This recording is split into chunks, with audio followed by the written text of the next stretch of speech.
Hello and welcome to News Central TV. I am Adebola Adeduba, and here are top stories making the round beyond the continent.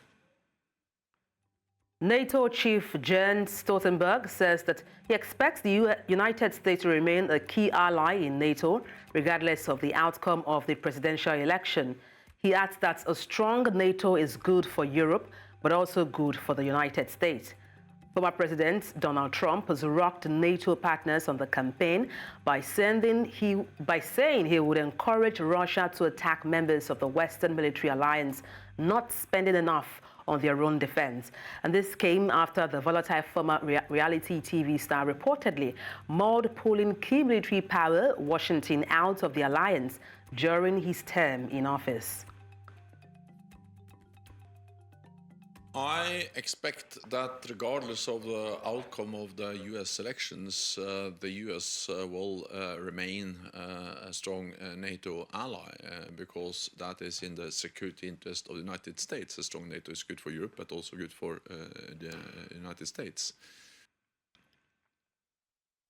President Joe Biden and his Republican rival, Donald Trump, will meet for a debate on Thursday that offers an unparalleled opportunity for both candidates to try to reshape the political narrative. The Democrat incumbent, Biden, gets the chance to reassure voters that he is capable of guiding the U.S. through a range of challenges. Meanwhile, Trump could use the moment to try to move past his felony conviction in New York and convince an audience of tens of millions he is suited to return to the Oval Office. Biden and Trump enter the night facing fierce headwinds, including a public worry of the tumult of partisan politics. Trump has promised sweeping plans to make the U.S. government if he returns to the White House, and Biden argues his opponents would pose a threat to the nation's democracy.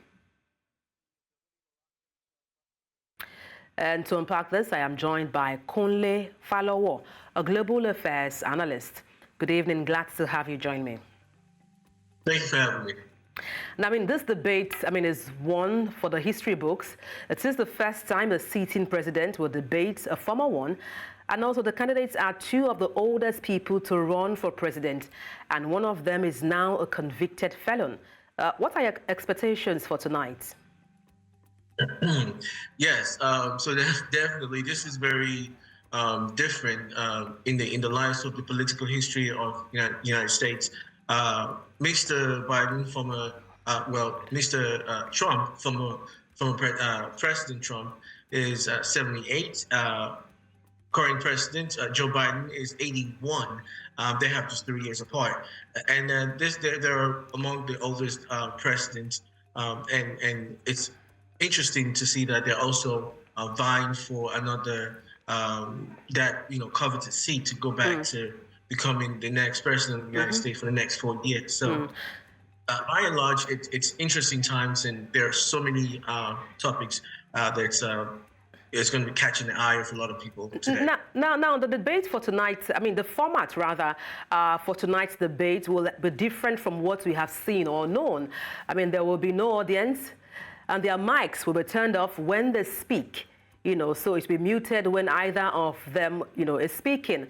How do you perceive this?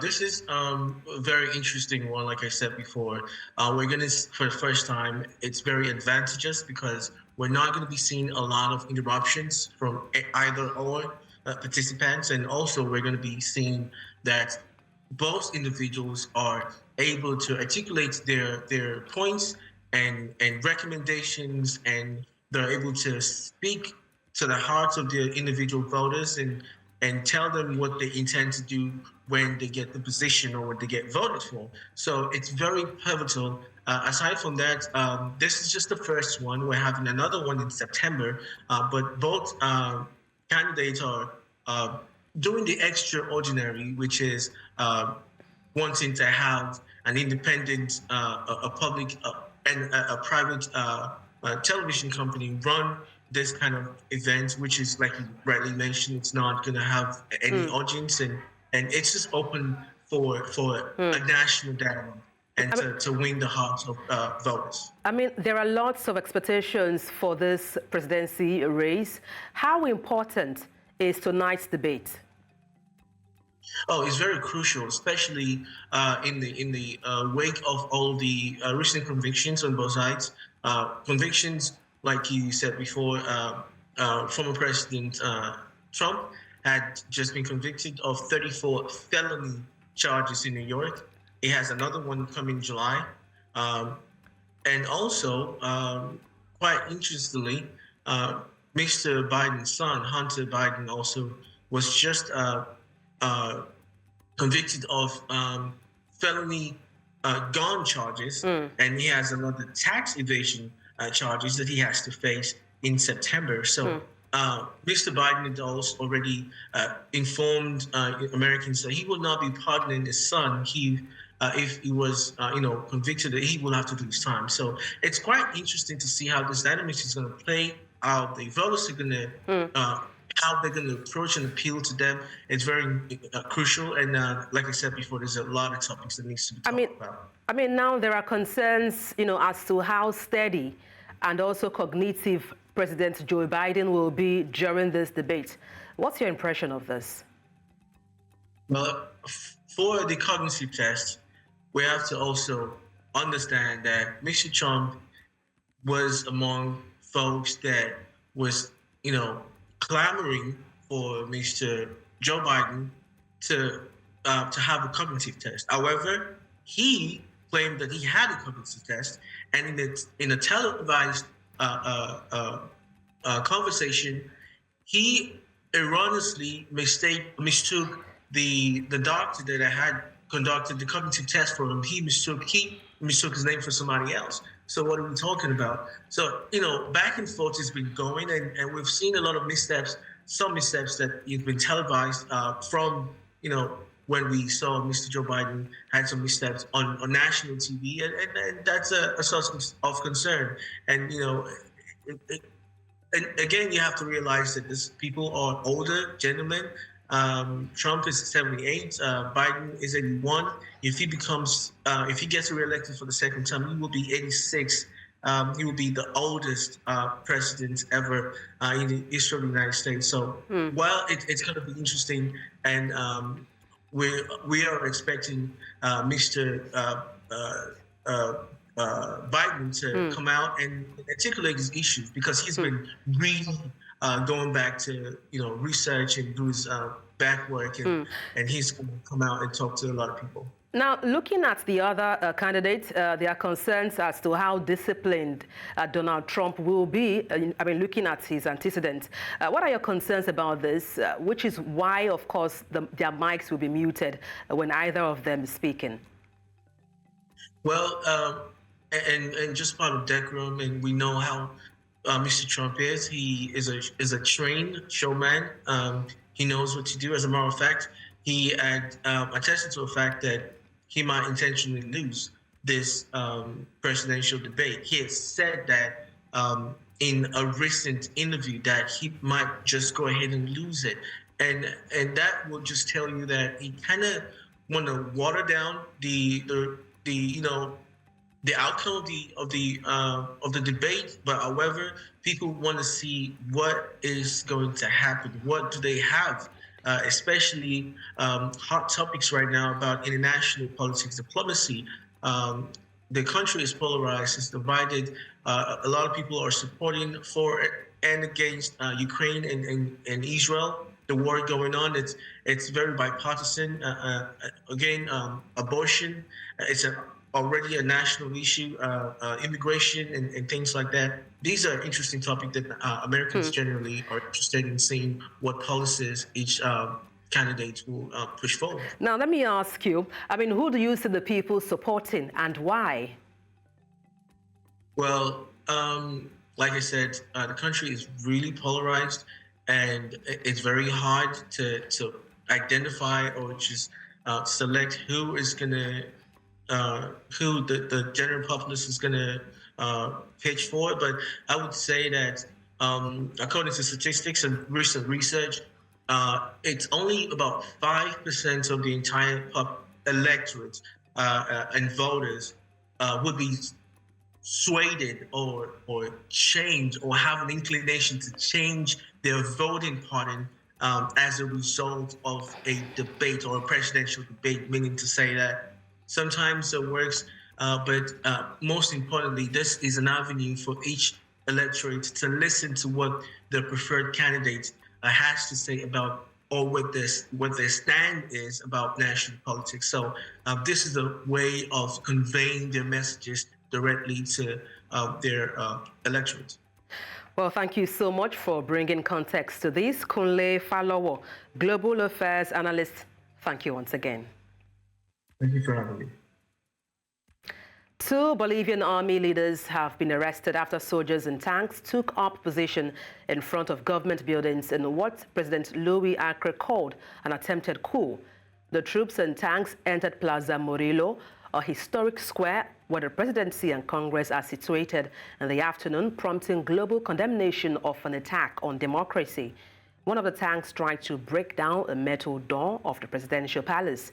Surrounded by soldiers and 8 tanks, the now-dismissed Army Chief General Juan Jose Zuniga said the armed forces intend to restructure democracy to make it a true democracy and not one run by the same few people for 30 to 40 years. Que puedan presentar al primer delincuente aprendido, al señor Juan José Zúñiga Macías, con el pueblo boliviano y con la democracia en nuestro país.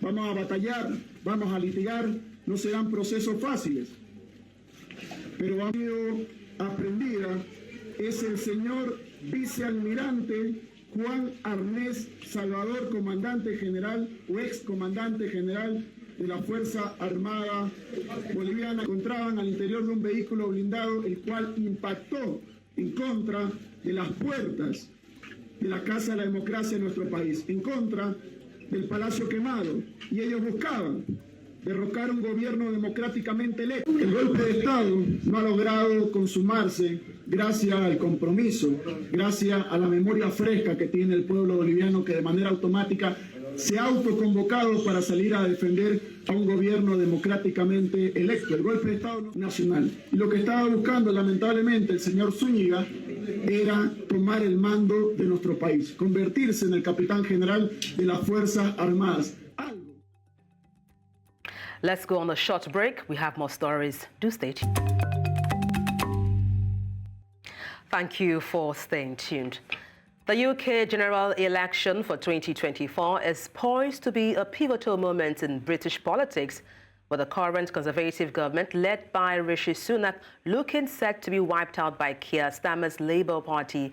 This election will not only determine the leadership, but also strategic direction of the nation in the post-Brexit landscape. For News Central, Afia Hagen has been taking a look at the key issues to dominate this discourse.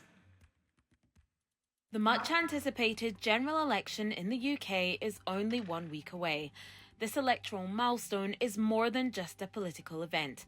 It's a decisive moment that could reshape the country's future, with manifestos touching on everything from the economy and healthcare to climate change and immigration. With party leaders like Rishi Sunak and Keir Starmer rallying their forces and pivotal issues such as Brexit and the cost of living crisis at the forefront, the stakes have never been higher.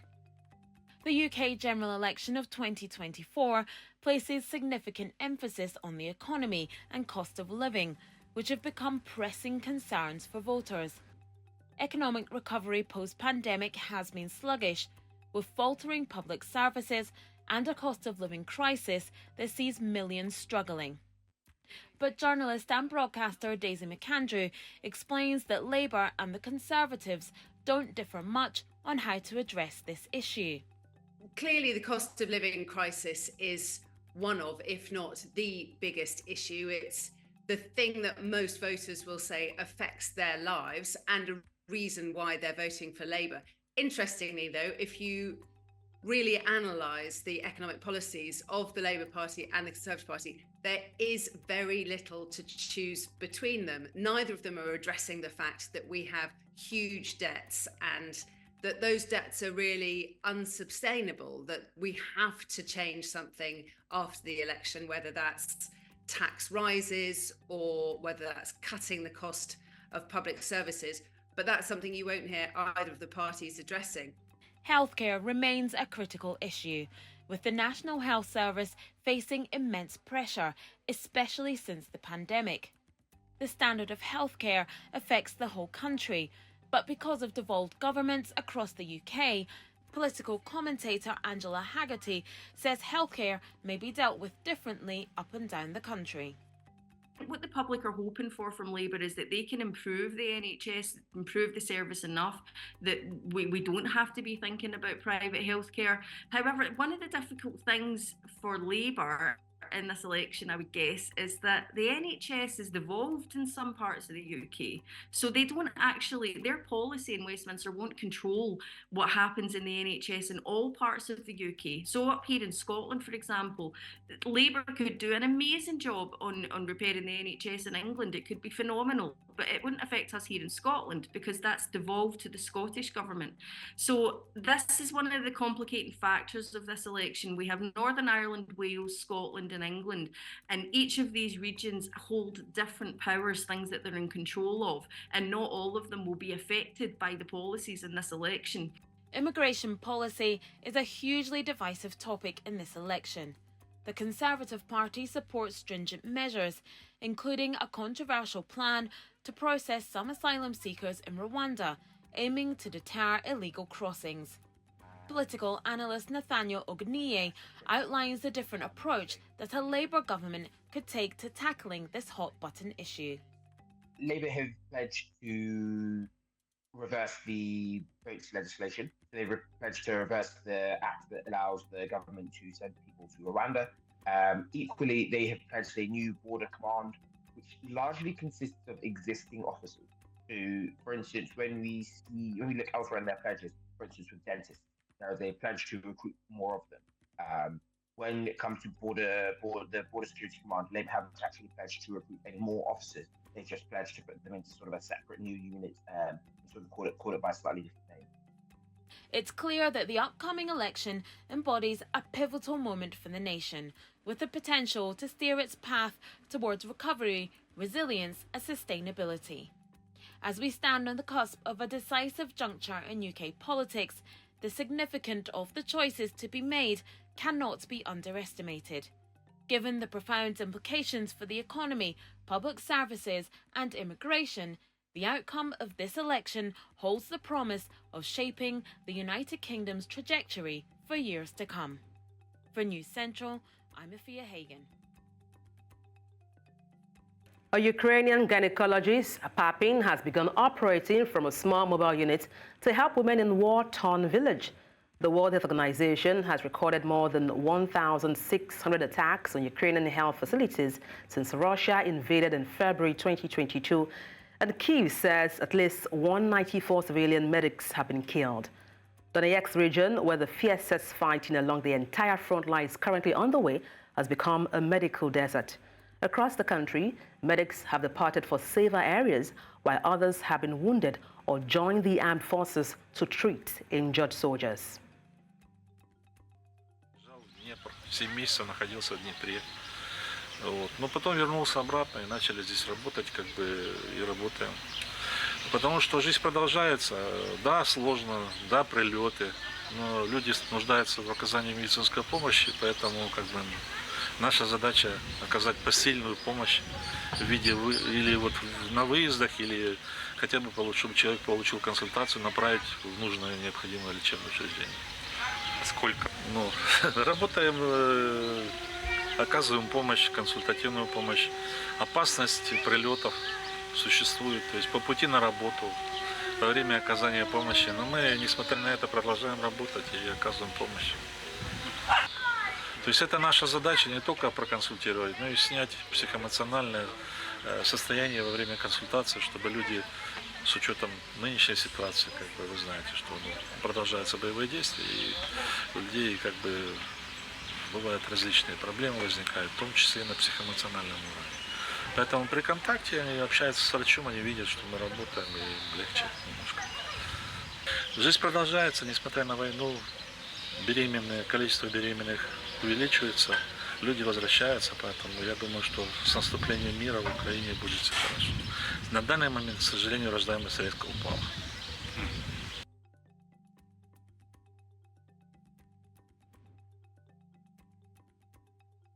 Thousands of doctors in England protested on Thursday in a long-running dispute with the government over pay and working conditions, disrupting hospital services just days before the UK general election. Junior doctors, the backbone of hospital and clinic care, have been locked in the pay dispute with the government since late 2022. They went on strike for 6 days in January, which is the longest in NHS history, and hospitals had to cancel tens of thousands of appointments and operations. The latest strike began Thursday and ends on Tuesday, just 2 days before voters cast their ballots for a new House of Commons. Yes, well, over the last 15 years, doctors have seen their pay cut by over 26%, and what that means is we have a huge retention crisis. We're asking for doctors who start on £15 an hour to get paid £21 an hour, and we're happy to discuss what that journey to pay restoration might look like. So it's really incumbent on anyone who forms the next government to drop any rhetoric, sit down the table, talk properly, discuss properly and in good faith, and let's solve this dispute. More money, but if we don't pay doctors, they're going to continue leaving in their droves. And right now, about 9,000 doctors are leaving every year to other countries. And until we focus on retaining them, then we're going to continue seeing understaffed wards, and we're going to continue seeing patients not getting the care they deserve. Because if we don't pay them properly, they're going to continue to leave, the shortages are going to get more critical, and as a result, patient care will suffer. We've already seen. And that's all on Beyond the Continent. Send your eyewitness report to the WhatsApp number on the screen and follow us on social media. We are at News Central TV. You can watch us live on DSTV, channel 422, Star Times, channel 274, Avo TV, and YouTube. Many thanks for watching. I am Adebola Adeduba. It's bye for now.